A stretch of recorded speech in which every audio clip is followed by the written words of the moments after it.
Hello everyone, this is HotMusician. We are going to be playing with Prossh. Prossh is a great commander because his ability cannot be countered. When you cast it, it goes on stack, you get the tokens.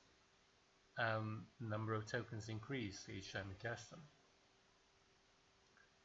The goal is to ramp up the Prossh and either use him with a double strike card or an effect card to kill in one strike with commander damage, or if he gets killed, which he does very frequently, we use the tokens and empower them with something like Coat of Arms, Crater of Behemoth, Beastmaster Ascension, and Attack for Little. Let's try one game, and after that we can go over the deck for the card decisions.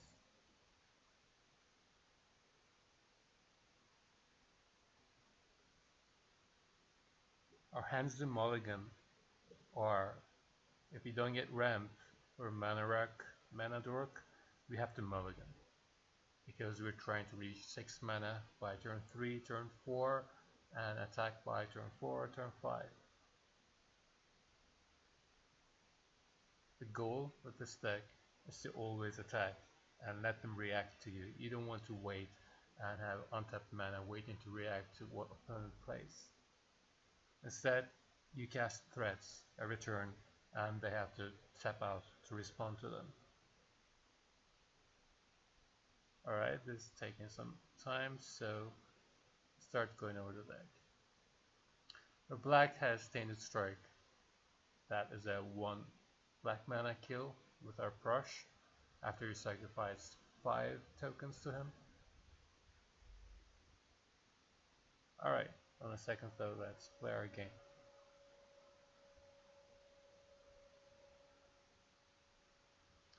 Opponent's playing green ramp,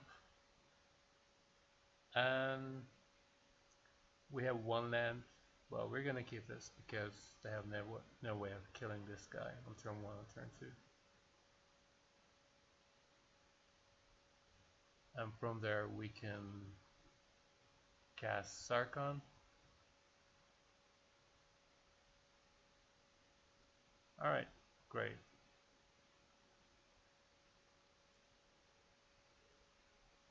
We basically try to get every 1 mana dork in this deck. The others give you green or black mana. This guy's also fine. We don't care about our life at this point, so we're just gonna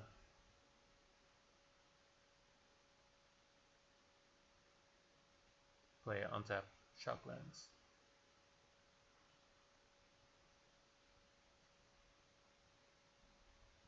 It's pretty lucky we keep drawing good Shocklands and dual lands.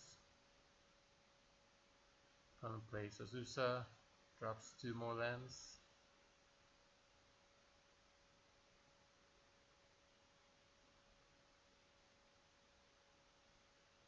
And what can we do right now? We have 5 mana.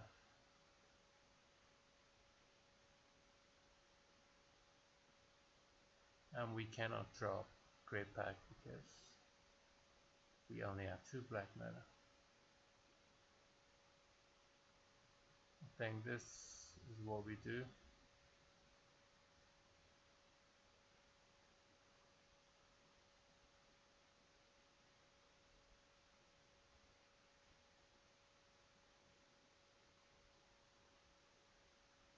And hope for a land next turn. If we don't, we can steal one of their mana dorks if they play one.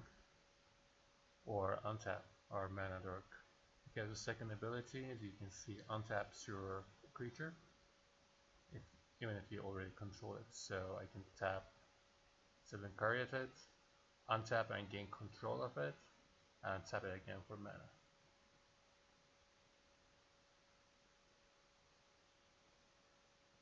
Pretty underrated card.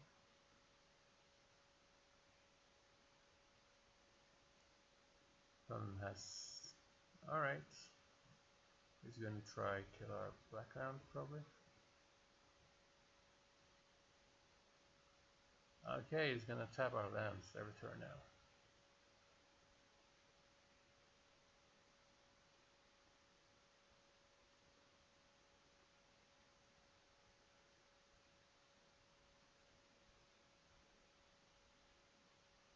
Okay, buddy. You may tap my land. If I draw a land, we draw our commander. Yeah, sorry about that.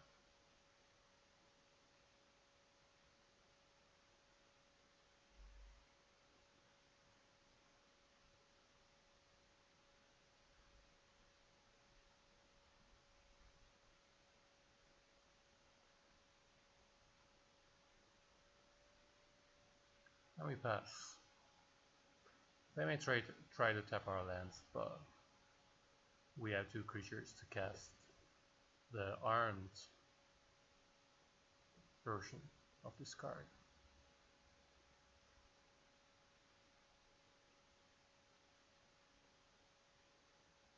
Our opponent's tapping out, probably trying to kill our Prossh.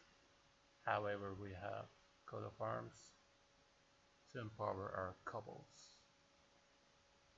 What is this guy? Human Monk is getting a 2-mana Spider with Reach. Or Repel Us? No, his banned. Okay, abilities cannot be played. For Sarkhan Wall, why didn't you?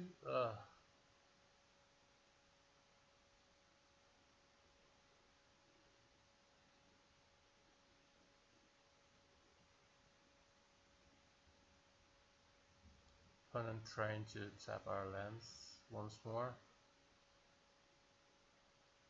Okay, buddy. You can tap my land. And at this point, we're going to choose whether to kill with Coat of Arms or the Double Striker. You could also, if you had black mana, drop Grave Pact, sacrifice the Kobolds to Prossh, and they have to sacrifice their creatures. Then you attack, and you can't block you because all your creatures are sacrificed. However, at this point, we're just going to double strike our Prossh and quickly end this game. We haven't played. Cool. Okay. And the opponent hasn't conceded yet.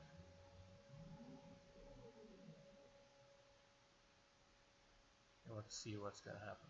Alright. Okay, let's go through the deck. Mind Twist is great against any deck that doesn't reanimate their creatures, because we can ramp very quickly. We usually Mind Twist them for 4 or 5 or turn 3, and that usually gets a concession from opponent. The Hypnotist uses your tokens to empty their hands, which is quite a soft block unless they play everything that they draw. Crux of Fate kills all other creatures than your commander. Grave Pact with a sacrifice outlet is great because you have so many tokens in a game at any time, and they cannot have creatures. And these guys are all Irish, I guess. Necro wins the game when you play it. Tainted Pack starts looking at the cards from the top of your library until you get the card that you need. Intent uses your tokens or mana dorks to get the card you want. Demonic Tutor just uses the power of Satan and Pentagrams to get the card. Empiric Tutor same. Bombardment is a great sacrifice outlet and clears out their blockers like Birds of Paradise. Team of Battle range gives double strike and trample. Cast Warp for troublesome permanents and opponent's commanders. Price of Glory versus counter decks, blue control decks, and any deck that has to cast something like Condemned on your commander. For Prossh, the first time you cast your commander with Purpose on board, you play 7 creatures, and that's 14 damage. Next time it goes to 18 damage, and it can pump with 0 power tokens. Dried Arbor, usually pick it with a fetch land, and it empowers all sacrifice effects like Pricing Tower or the Diabolic Intent, or it counts as a creature for Gaia's Cradle. Berserk makes your commander kill in 1 hit. It also kills their commanders. If you read it, when they attack with their commander and you have no blockers, they're just attacking for commander damage, you cast Berserk before the combat damage threat, and target creature gets trample and plus X, and it dies. It's great, commander killer. Crop rotation usually gets Gaia's Cradle, but don't let that stop you. You can get something like Onward Path, Haven of the Spirit Dragon, something like Crystal Vein, Ancient Tomb. If you want to ramp or you need trample, you can get Cassic Wolfram. It's a great card. Mana Dork, Mana Dork, Mana Dork, Mana Dork, Mana Dork. And this guy gets a dual land basically, or a Dried Arbor. Survival is just there because you throw a lot of Mana Dorks and they become relevant after you've played your commander. So you can discard it and get something like Crater Behemoth or Dcosse. Summon Carded Mana Dork. Summon Library, draw 3 cards per turn. 3 visits just like Nature's War. Beast Within gets rid of everything. And you don't care that they have a 3/3 beast. Beastmaster's Ascension, you play this card just before you attack, after you played your commander. So turn 4 you play Prossh, turn 5 you cast Beastmaster Ascension and attack with 8 creatures, preferably because they're ready to kill your commander, and now you have +5/+5 on all creatures. And since you have so many mana dorks, that's pretty easy. Cultivate, Ramp, and Mana Fix. Fecundity, you cast this after you play your commander and start sacrificing the kobolds. Then your commander gets high in power, then you draw something like a double strike or a 1-hit kill card.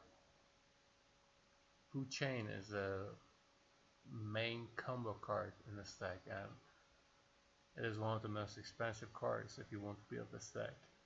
Basically, when you cast Prossh or any creature, you can exile the creature for X mana, that X is 1 more mana than its original casting cost.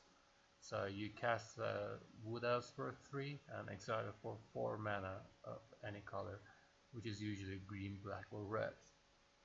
So you can ramp up from your Mana Dorks to your Prossh easily. However, after you play the Prossh, you can exile Prossh for 7 mana of the color of your choice and 2 other tokens for 2 other mana and recast Prossh, because you can use this mana from Food Chain to cast creature spells. After you cast Prossh, you again exile him and more tokens to recast him. So you have infinite tokens and Prossh. Afterwards, you can use those tokens to something like Goblin Bombardment, Or if you have haste, you can attack with Prossh and kill, or something like Coat of Arms. And those tokens don't go at the end of turn, they remain.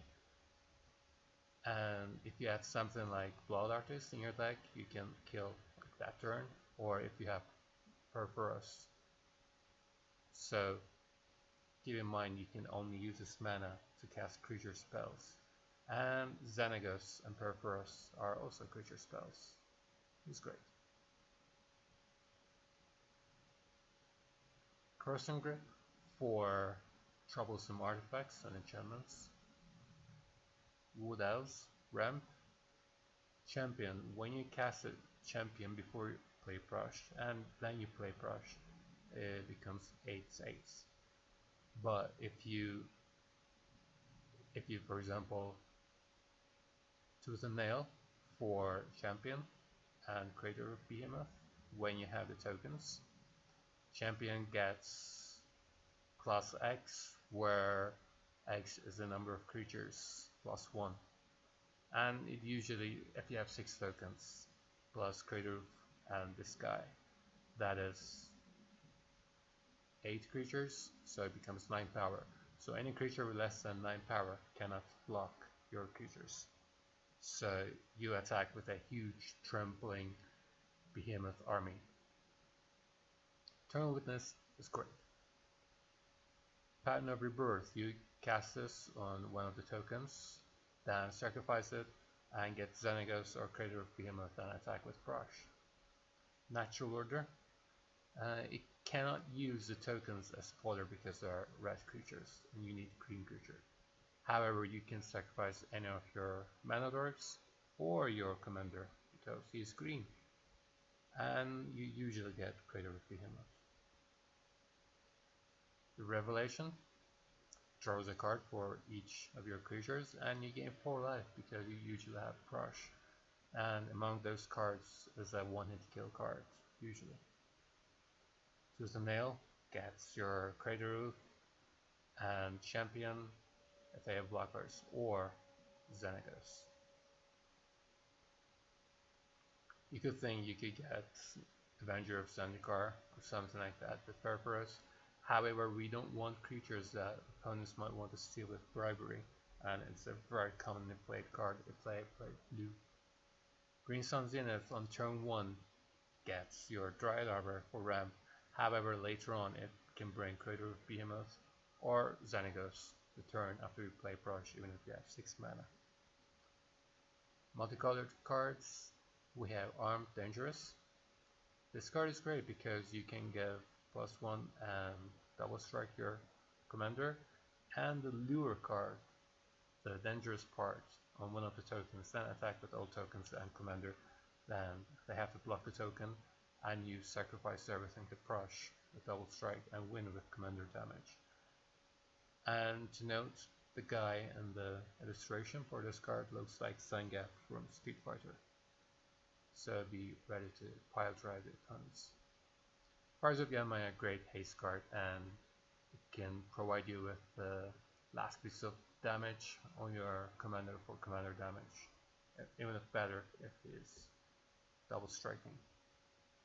Sarkhan Wall you just seen, it gives haste and +1 to your tokens and your commander. However, it can also untap creatures and gain control of them, so you can sacrifice them to Prossh. And his ultimate is great if you can cast it.